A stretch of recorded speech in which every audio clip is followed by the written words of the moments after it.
Hey, Phantomaniacs, welcome to the newest unboxing here on the Needless Things YouTube channel. Today we're opening up from Wave 3 of Super 7's ThunderCats Ultimates, Captain Cracker, the robot pirate from Alabama. A little humor there, just joking. Let's get this brown mailer box open. I decided I like the mailer boxes. I like starting with the mailer box because they look neat and I dig them. All right. I wish... I like that they use the different boxes for these guys, but I do kind of wish they had more than just two affiliations, because, I mean, Captain Cracker is not a Mumra guy, per se, but he's got the Mumra packaging, which is, you know, it's fine, whatever. But it just seems weird to specifically have the Mumra thing. But in this instance, it's not so much that it's Mumra, it's that he's a bad guy. But beautiful embossed foil front, ThunderCats logo, back of the box, again, ThunderCats, and little tab here, little notch reveals it's Captain Cracker inside. So let's go ahead and slide that outer piece off. This is not a guy that I would have put on my wish list. It's not somebody that I would have thought would have come so early in the series, but I love that he did, because when you get weirdness like this in early and push back, say, Tigra or somebody, excuse me, it just feels like the line has a better chance to keep living on. So right up front here, we've got Captain Cracker in the third wave. A little bio on the back. Captain Cracker is a villainous robotic pirate who sails the galaxy in his spacefaring vessel, the Jolly Rogers. Along with his talking robot parrot, Polly, creative, Captain Cracker searches for unwary victims to plunder. A notorious and crafty criminal, he later joined forces with the evil Lunatacs. Despite having only one leg, he is a ruthless combatant who prefers to strike at foes with his deadly razor-sharp cutlass. Got unique character art on the back, which I like. So let's go ahead and take our trusty 1964 box cutter, slice right through that adhesive circle. Everything's an adhesive circle now. Have you guys noticed that? It's no longer just tape, because I feel like saying tape isn't quite accurate on these. Everything's an adhesive circle in like every toy line. Okay, I'm excited about this guy because he's just something so different. He's a different, unique character. He's not one of the standard... I mean, he was in plenty of episodes, but he's not... When you think of ThunderCats villains, Captain Cracker is not necessarily the first name that comes to mind, you know? But we've got him here, and I'm excited. And it's also an indication to me when we get a character like this that they're going to make an effort to make the rest of his crew. You know, we're potentially going to see those figures in the future. So that's another exciting thing. It's worth noting, and you can listen to the Needless Things podcast. I addressed this a little bit more there. It's worth noting that Cheetara was supposed to be part of this wave, and that due to production errors, she has been sent back, and they are doing a rerun of the Cheetara figure. The Jaga figure I did not order because I'm anticipating a Spirit of Jaga, perhaps as an Entertainment Earth exclusive, or, you know, Big Bad Toy Store exclusive. I don't know, but I just am not interested in a regular Jaga. I want a Spirit of Jaga. So I didn't order him. And then finally, the other figure in this third wave is Slythe, and I will be reviewing him possibly tomorrow, definitely soon. Because I wanted to get these in. Now, as you're listening to this, it is not yet October. Or rather, as I'm recording this, it's not yet October. I am hoping to get these up before I start my spooky toy reviews. But you might well be listening to this in November, depending on how things play out. I am not sure yet, but I wanted to go ahead and get these opened up and recorded and get them in the can. Because there's lots of spooky goodness coming in October. Or, possibly, lots of spooky goodness already happened in October. All right, let's get all his little hands and everything out. A signature of the Ultimates line. There's plenty of different hands for expressiveness, for using different accessories that are included with these figures. Boy, that wrench really does not want to come out of there. Let's see. The cutlass came out fine. We've got our dagger that just flew into my face. And the wrench, of all things, does not want to come out. There we go. We got that wrench out. So let's take a look at the captain himself first. He's got his evil robot pirate face. It's worth noting that his eyebrows and his whiskers are actually sculpted and painted. He's got a great eye patch with the rivets sculpted and painted on there. His jaw, strong metallic jaw, and his,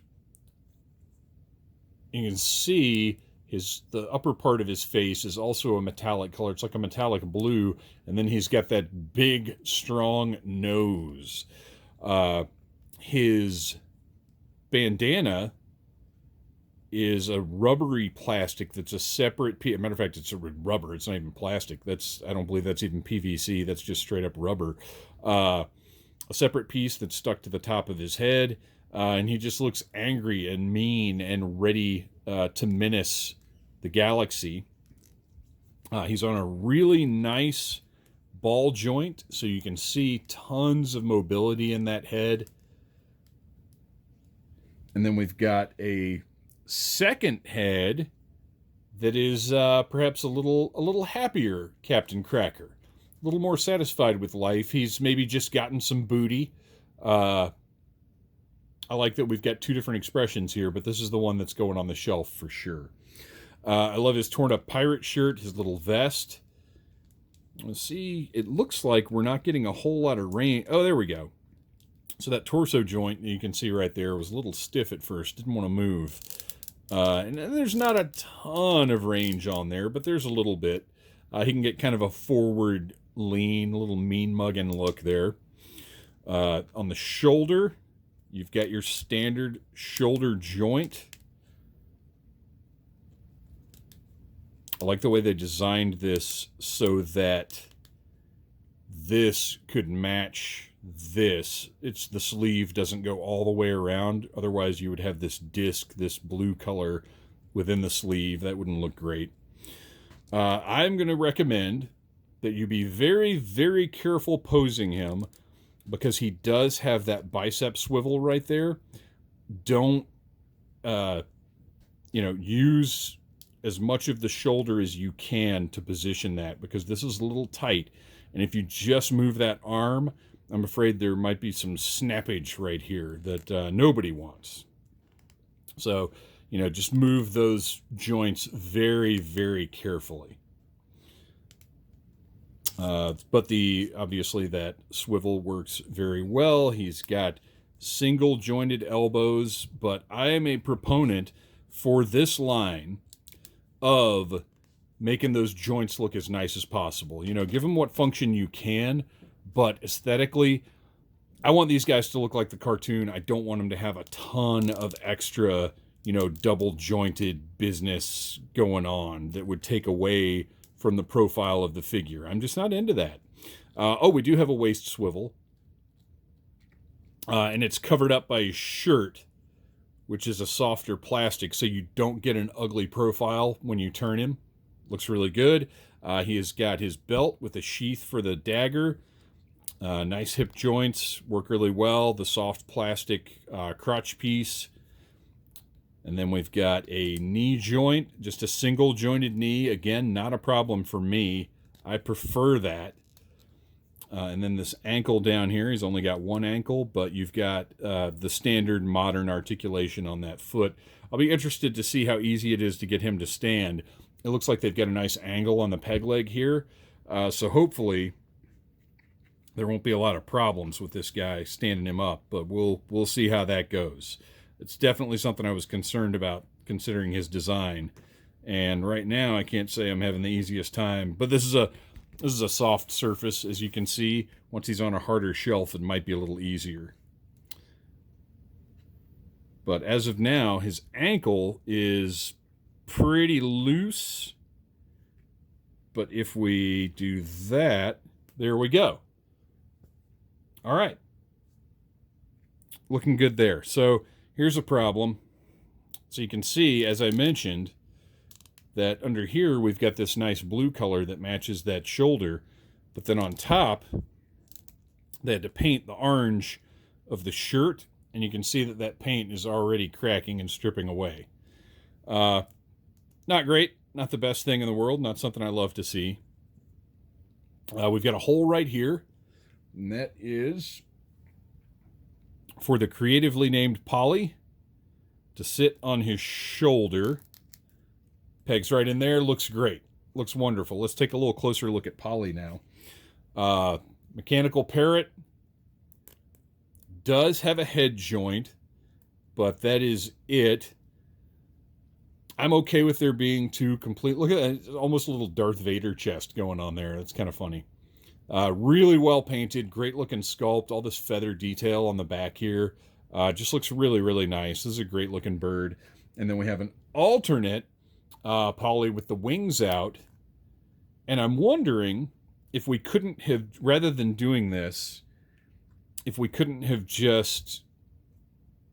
Because everything else is the same. If we couldn't have had interchangeable wings, if that wouldn't have been a little easier to do. Although the tail is slightly different, you can see. Slightly different.